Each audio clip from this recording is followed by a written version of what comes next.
this is Reverend Don Lewis coming to you from beautiful Chicago. And tonight our question comes to us from Wild Silver Wolf. And Wild Silver Wolf has a follow-up question to an earlier vlog about the besom, or the magical broom.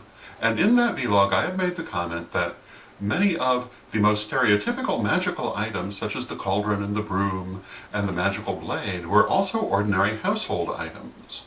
And Wild Silver Wolf asked whether this was because of the need to disguise magical items as ordinary items because of persecution of metaphysical beliefs.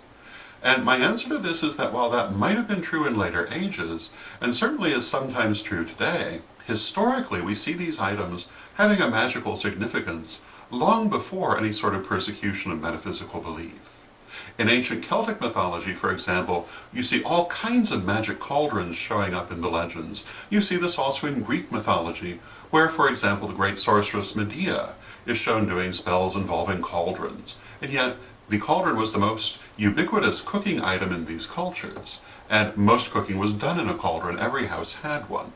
You see the broom used for cleansing magic and protection magic, and yet they were in every home.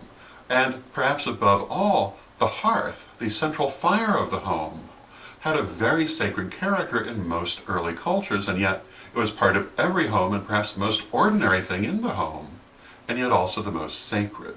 And this is because people found the magical in the everyday. They found the sacred in their daily lives, and these two things were not separate. And I think this is something that we often don't make enough effort to do today. I've met people who tell me that they cannot feel magical in the city. And I have to say to this that what you need to do is to look around you for the magic, not go somewhere else for it. Because if you're going somewhere else for it, you're finding it outside of yourself. But if you can find it in your everyday life, you're also finding it inside. But I hope that this helps to answer your question. And until next time, may you blessed be. Hello, this is Reverend Don Lewis coming to you from beautiful Chicago.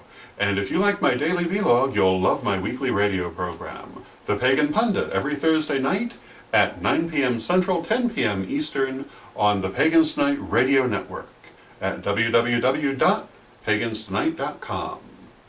Join us as we discuss the witchness of the why, the nature of God, the universe, and everything, and bring your questions, because our show is driven by listeners' questions. I'll look forward to seeing you there, and until next time, may you blessed be.